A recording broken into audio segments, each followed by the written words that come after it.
నమస్తే, welcome to 10 TV. ఈ రోజు మనతో పాటు స్టూడియోలో ఉన్నారు ఎన్విబి సుబ్బారావు గారు, ఎడ్యుకేషనల్ ఆథర్ అండ్ గైడర్ కూడా. వారితో మాట్లాడదాం. ఎందుకంటే రీసెంట్గా ఈ 3 లాంగ్వేజెస్ పైన అనుకుంటే ఒక రచ్చ జరుగుతుంది, చర్చ కూడా జరుగుతుంది. రీసెంట్గా సుప్రీంకోర్టు కూడా దీనిపైన వద్దు అంటూ కూడా వ్యాఖ్యలు చేసింది. సో ఇది ఫర్దర్గా ఎలా ఉండబోతుంది, అలాంటి అసలు పరిణామాలు ఉన్నాయా లేదా మన దగ్గర అనేవైతే తెలుసుకుందాం. Hi sir. హాయ్ అండి. ఎలా ఉన్నారు? చాలా బాగున్నా అండి. సో ఇంకో కొత్త కాన్సెప్ట్ 3 లాంగ్వేజెస్, దీంతో కూడా కొంత గందరగోళం అందరికి, ఇటువైపు పిల్లలకి, టీచర్స్కి కూడా కంప్లీట్గా. సో ఇది అసలు ఏంటి, అసలు ఫస్ట్ ఆఫ్ ఆల్ 3 లాంగ్వేజెస్ గురించి సుప్రీంకోర్టు ఇచ్చినటువంటి ఆ వివరణ మీ మాటలు అసలు ఏం చెప్తారు దీనిపైన? సో యాక్చువల్గానండి ఇక్కడ 2 విభిన్నమైనటువంటి అంశాలు ఉన్నాయి. ఒకటి ఏమిటంటే 3 లాంగ్వేజ్ ఇంపోజ్ చేయటం అనేటువంటిది ఇంటర్నల్ కనెక్ట్ తీసుకురావటం అనేటువంటి ఒక లక్ష్యం.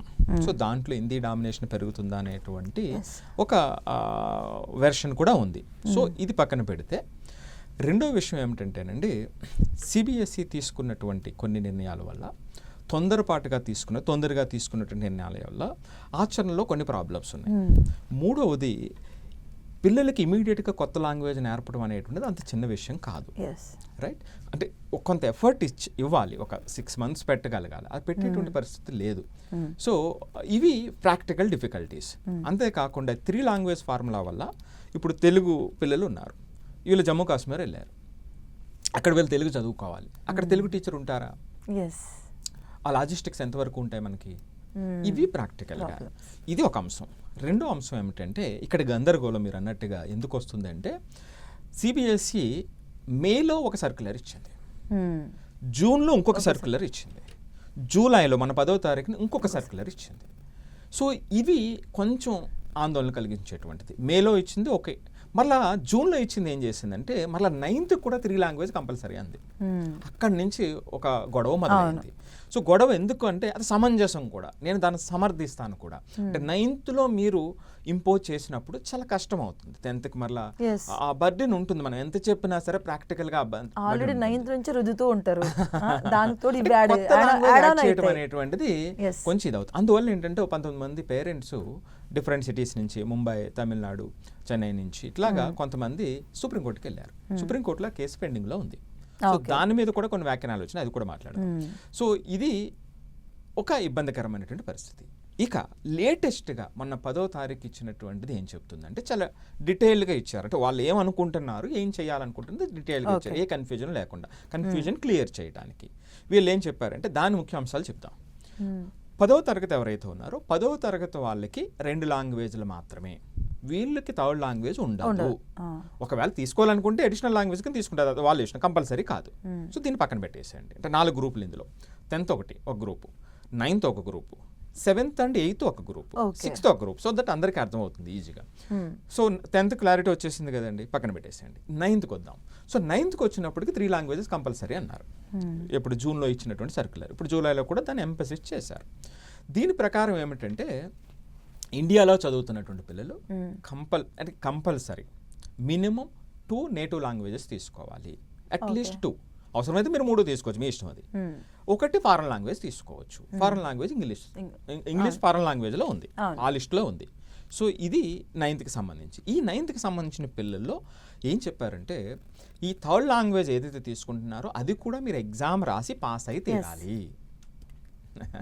రైట్. సో అది కాకపోతే మీరు 10thకి వెళ్ళిన తర్వాత కూడా పాస్ అయి తీరాలి. కాకపోతే అది ఇంటర్నల్ టెస్ట్ పెడతాము, ఇంటర్నల్ అసెస్మెంట్ పెడతాము, అంటే స్కూల్ లోపడే మేము పెడతాము. ఆ స్కూల్ లోపడే పెట్టినప్పుడు మినిమం మార్క్స్ రాకపోతే మరలా ఇంకో ఛాన్స్ ఇచ్చి రెండోసారి రాయిస్తాము. లైక్ ఇప్పుడు మనకి ఏదైతే తెలుగు, సాంస్క్రిట్, హిందీ ఉంటుంది, చిన్నప్పటి నుంచి కూడా ఫస్ట్ లాంగ్వేజ్ తెలుగు మీరు తీసుకున్న దాన్ని బట్టి ఉంటుంది. ఇవన్నీ మనం ఎగ్జామ్ రాసి పాస్ అవ్వాలి చిన్నప్పుడు, సేమ్ లైక్ సేమ్. కాకపోతే ఇంటర్నల్ అసెస్మెంట్ అన్నారు, బోర్డ్ ఎగ్జామ్ పెట్టము అన్నారు. సో ఇంటర్నల్ అసెస్మెంట్ అయినా బోర్డ్ ఎగ్జామ్ అయినా పిల్లవాడు ఎగ్జామ్ రాయాలి అంటే ఆ ప్రెషర్ ఉంటుంది.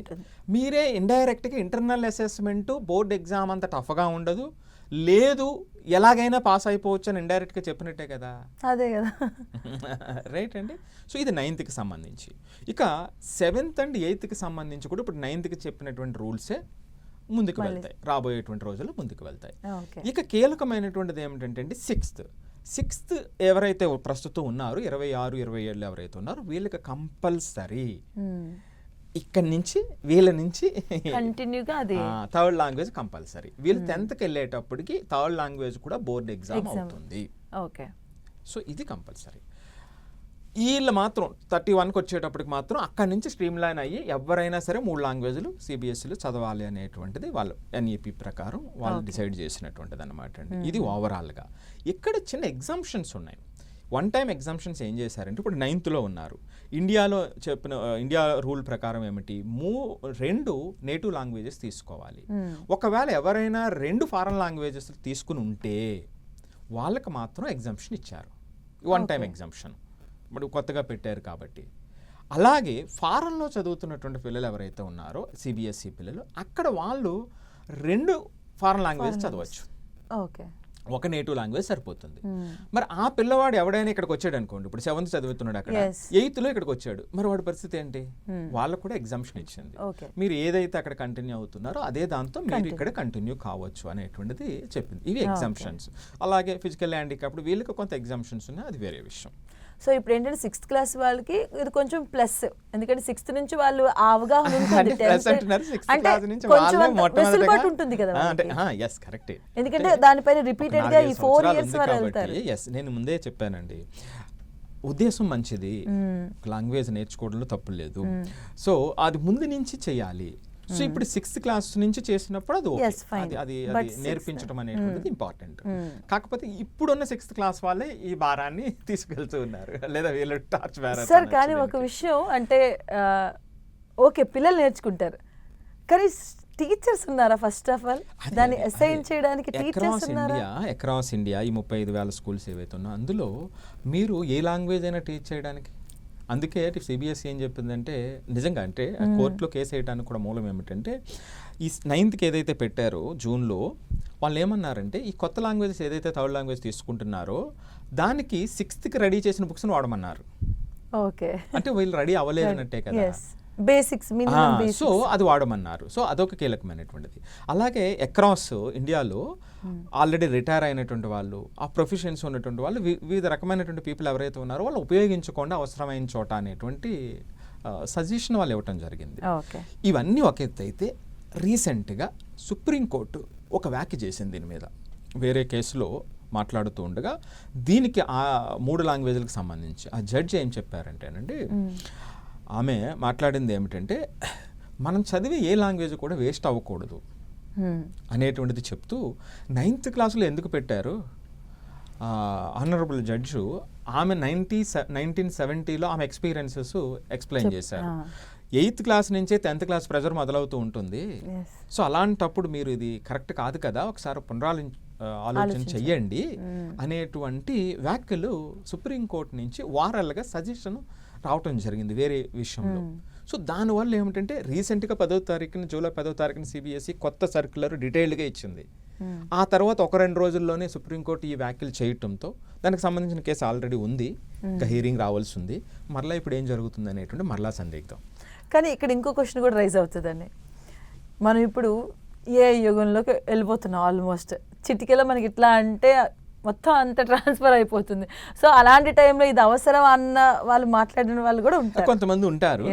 బట్ నేనేమంటానంటే, చిన్నప్పుడు కొంత ఏమిటంటే, చిన్నప్పుడు కొంత డిఫరెంట్ లాంగ్వేజెస్ నేర్చుకోవటం వల్ల ఆ బ్రెయిన్ డెవలప్మెంట్ అనేటువంటిది ఉంది అని చాలా రీసెర్చ్లు చెబుతూ ఉన్నాయి.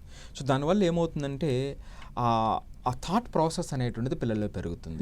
ఏమవుతుందంటే అండి, వాళ్ళు డిఫరెంట్ లాంగ్వేజెస్ నేర్చుకోవడం, రకరకాల అక్షరాలు ఉంటాయి, పదాలు ఉంటాయి, వీటన్నిటి వల్ల ఏమిటంటే ఆ బ్రెయిన్ యాక్టివిటీ పెరిగి దాన్ని మనం పాజిటివ్గా తీసుకెళ్ళగలిగితే స్కిల్స్ కూడా యూజ్ అవుతాయి. సో అనేది ఒక పాజిటివ్ పాయింట్. మీరు అన్నట్టుగా ఏ యుగంలో ఇవన్నీ ఎందుకు అనేటువంటిది కూడా ఉంది.